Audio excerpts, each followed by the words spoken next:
तो कैसे हैं आप सभी। एक बार फिर से हम आ चुके हैं अपने विद्या विहार के साथ और आप सभी आदमी का बहुत बहुत स्वागत है हमारे चैनल पे, विद्या विहार के चैनल पे। तो विद्या विहार के चैनल पे अभी आपको पता है प्रारंभ सीरीज चल रही है।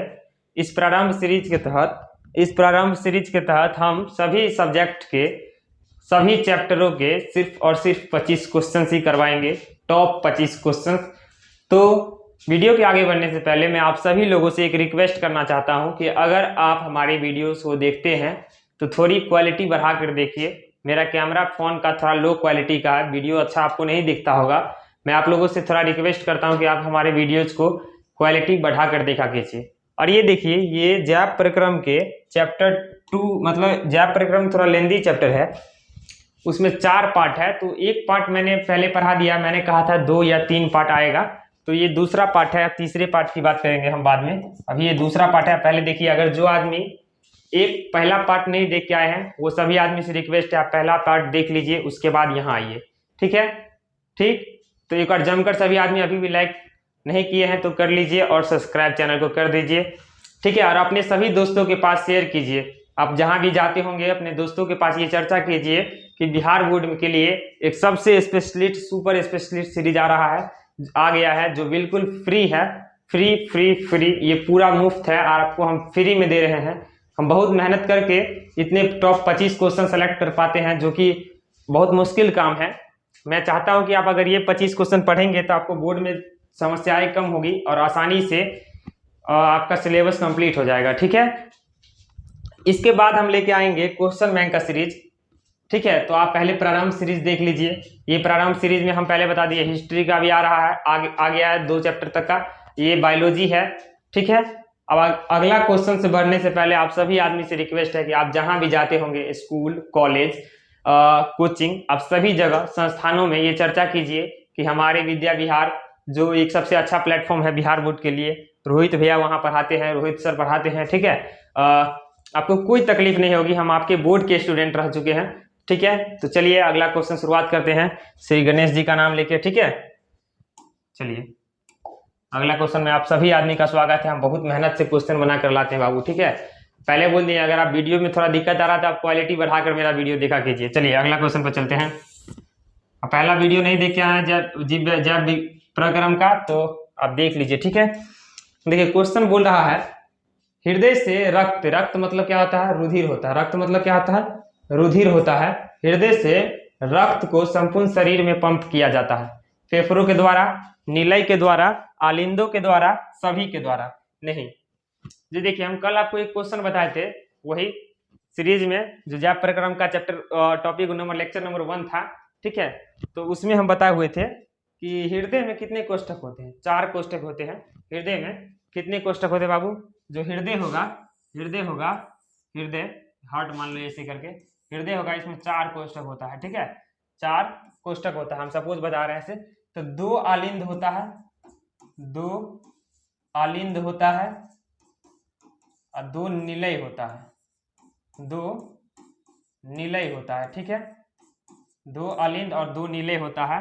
तो ये निलय के द्वारा जो है हृदय से रक्त को संपूर्ण शरीर में पंप किया जाता है। किसके द्वारा?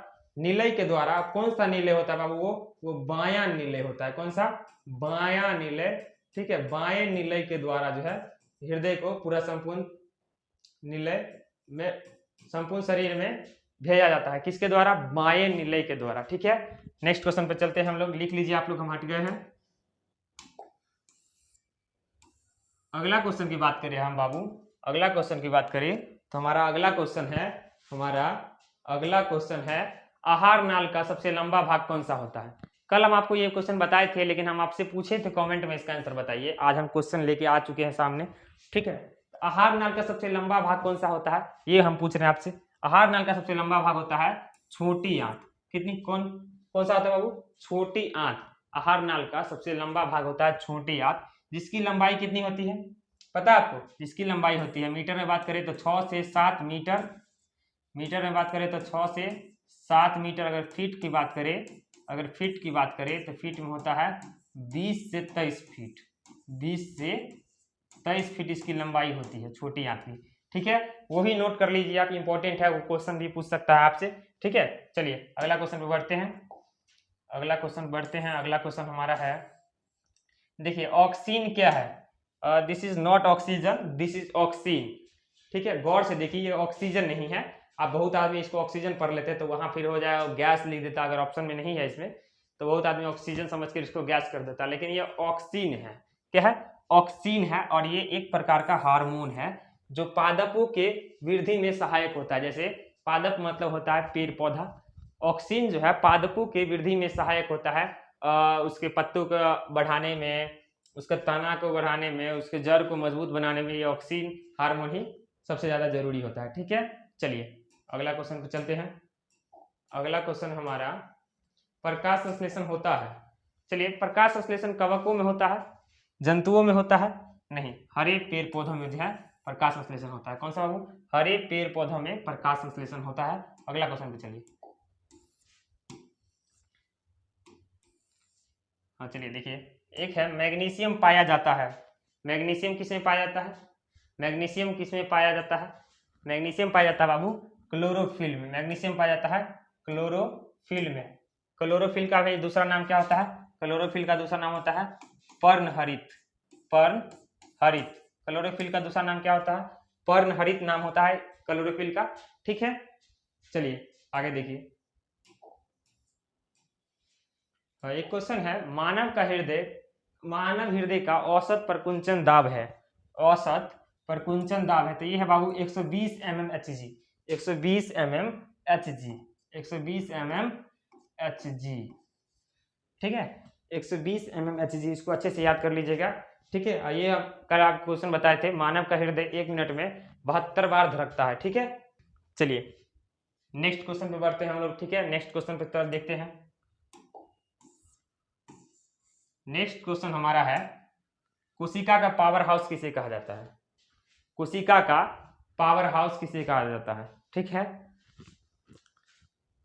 कोशिका का पावर हाउस लाइसोसोम को कहा जाता है? नहीं, लाइसोसोम को कहा जाता है आत्महत्या की थैली। लाइसोसोम को कहा जाता है आत्महत्या की थैली। आत्महत्या की थैली। ठीक है, जो है कोशिका का पावर हाउस कहा जाता है बाबू माइटोकॉन्ड्रिया को। किसको कहा जाता है? माइटोकॉन्ड्रिया को।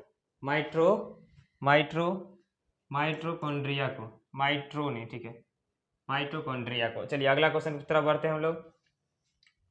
ये है बी इसका आंसर। ठीक है, आगे देख लेते हैं।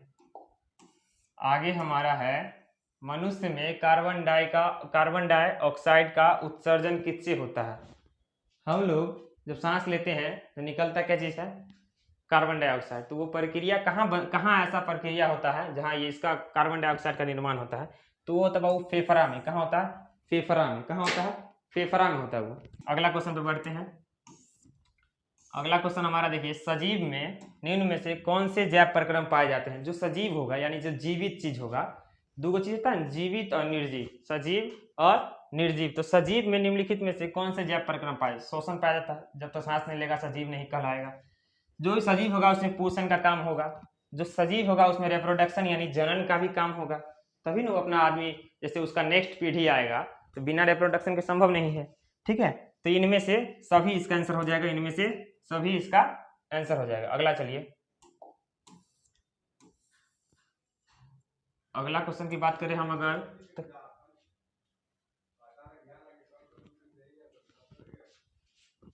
हीमोग्लोबिन विहीन प्लाज्मा को क्या कहते हैं? हीमोग्लोबिन विहीन प्लाज्मा को क्या कहते हैं? क्या कहते हैं बाबू? हीमोग्लोबिन जिसमें कोई ऐसा प्लाज्मा जिसमें हीमोग्लोबिन नहीं हो, ऐसा प्लाज्मा जिसमें हीमोग्लोबिन नहीं हो तो उसको क्या कहते हैं? उसको कहते हैं सीरम। हीमोग्लोबिन विहीन प्लाज्मा को क्या कहते हैं बाबू? सीरम कहते हैं। क्या कहते हैं? सीरम कहते हैं। ठीक है, सीरम कहते हैं। अगला क्वेश्चन आप देख लीजिए। देखिए क्वेश्चन है, रक्त किस वजह से लाल दिखता है ना? सब बच्चे का क्वेश्चन होगा, सर रक्त लाल ही क्यों दिखता है? रक्त जो है लाल ही क्यों दिखता है? उजला क्यों नहीं दिखता है? काला क्यों नहीं दिखता है? तो रक्त जो है हीमोग्लोबिन के कारण लाल दिखता है। रक्त जो है हीमोग्लोबिन के कारण क्या दिखता है बाबू? लाल दिखता है। ठीक है, हाँ, अगला क्वेश्चन देखिए, कोशिका का ईंधन कहा जाता है? कोशिका का ईंधन कहा जाता है, यानी कोशिका का क्या चीज है जिसको हम ईंधन कहेंगे। ठीक है, तो कोशिका का ईंधन कहा जाता है बाबू ग्लूकोज को। किसको? ग्लूकोज को। कोशिका का ईंधन किसे कहा जाता है? ग्लूकोज को। ठीक है, अगला क्वेश्चन पर चलिए। अगला क्वेश्चन हमारा है, मनुष्य में नाइट्रोजनी पदार्थ कौन सा है? मनुष्य में नाइट्रोजनी पदार्थ कौन सा है? मनुष्य में जो नाइट्रोजनी पदार्थ है, अमोनिया है? नहीं, अमोनिया नहीं है, यूरिया भी नहीं है, यूरिक अम्ल है। क्या है बाबू? यूरिक अम्ल। मनुष्य में नाइट्रोजनी पदार्थ है यूरिक अम्ल। मनुष्य में नाइट्रोजनी पदार्थ कौन सा है? यूरिक अम्ल है। ठीक है, ये सब मोस्ट इंपॉर्टेंट क्वेश्चन है, आप सभी आदमी इसको कॉपी में लिखिएगा। ठीक है, और दूसरी बात कि अगर अभी तक आप लाइक नहीं किए हैं तो एक बार प्लीज लाइक कर दीजिए। बहुत मेहनत से हम आपके लिए क्वेश्चन खोज के लाते हैं। ठीक है, बहुत ज्यादा एफर्ट लगता है यहाँ तक आने के लिए, तब जाके वीडियो रिकॉर्डिंग होती है। तो आप लोग आप जमकर जहां भी जाते हैं सभी दोस्तों के पास शेयर कीजिए। ठीक है, चलिए अगला क्वेश्चन पर चलते हैं। अगला क्वेश्चन पर चलते हैं हम,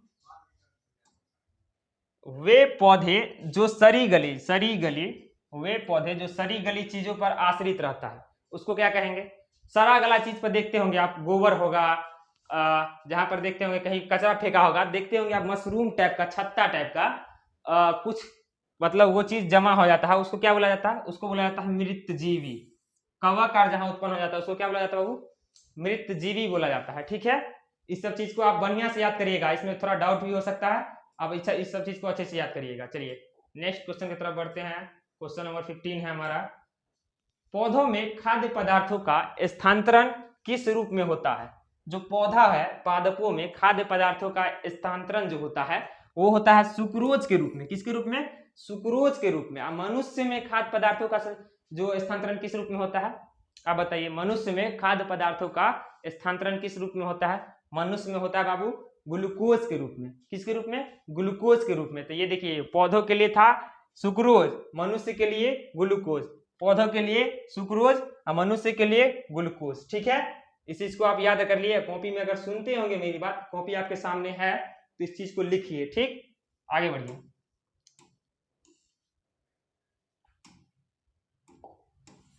आगे बढ़िए, और है शोषण की क्रिया में खाद्य पदार्थों का क्या होता है? अगर कोई भी काम होता है तो उसमें कुछ ना कुछ रिजल्ट जरूर आता है। जब शोषण की क्रिया होती है तो उसमें खाद्य पदार्थों का क्या होता है बाबू? खाद्य पदार्थों का विघटन होता है। क्या होता है? खाद्य पदार्थों का विघटन होता है। ठीक, चलिए नेक्स्ट क्वेश्चन पे चलिए। हाँ, चलिए देखिए, मनुष्य में प्रोटीन का पाचन कहां से शुरू होता है?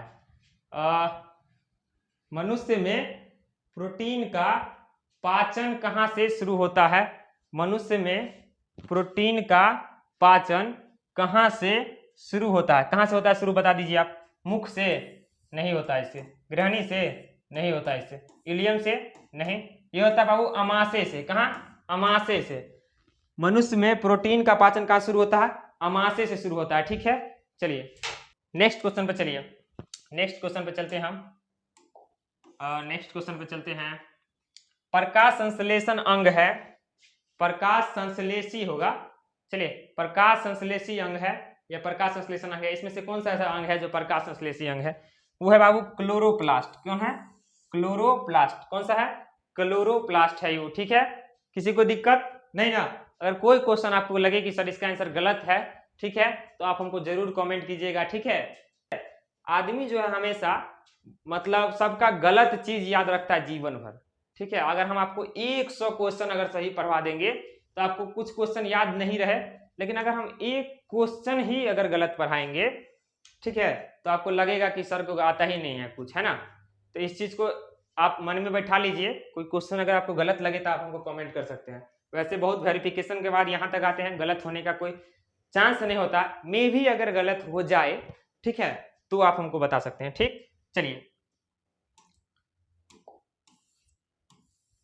अगला क्वेश्चन हमारा, वायुमंडल में कार्बन डाइऑक्साइड CO2 गैस की उपस्थिति है। ठीक है, CO2 गैस की उपस्थिति है कितना? 0.01%, 0.05%।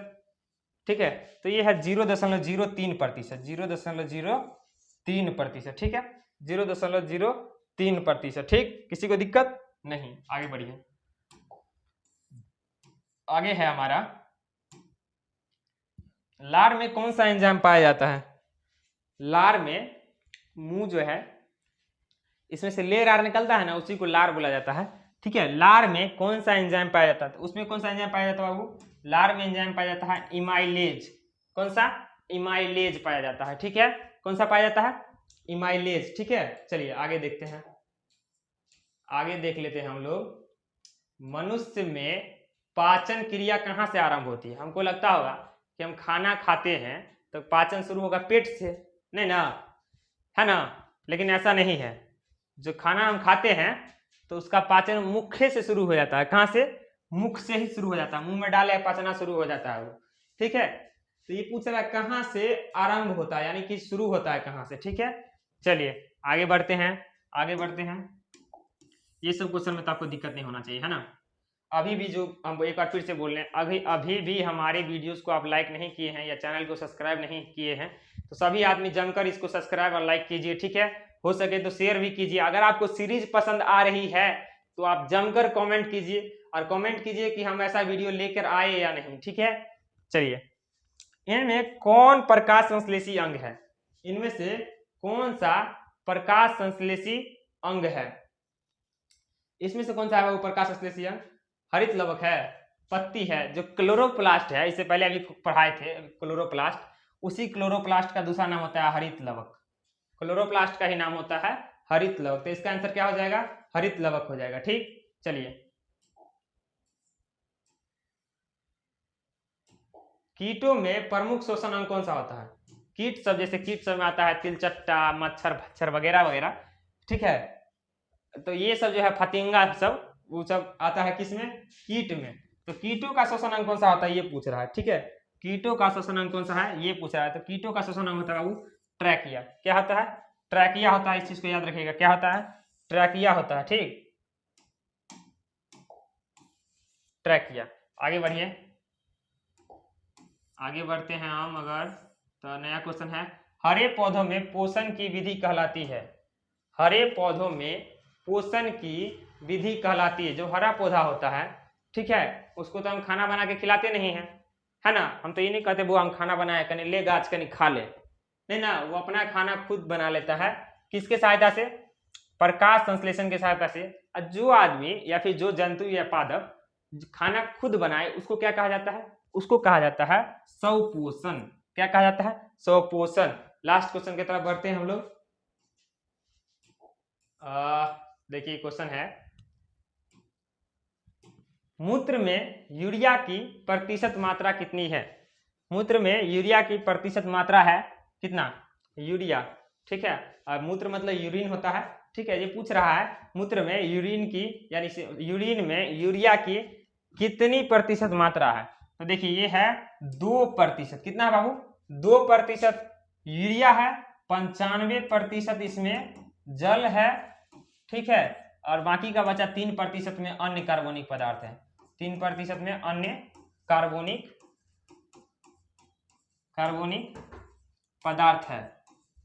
ठीक है, ये लास्ट क्वेश्चन था हमारा।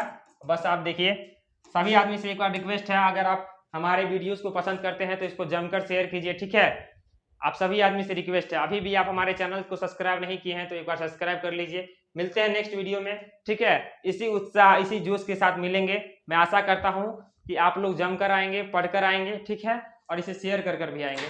चलिए धन्यवाद, मिलते हैं एक और नए वीडियो में। तब तक के लिए गुड नाइट।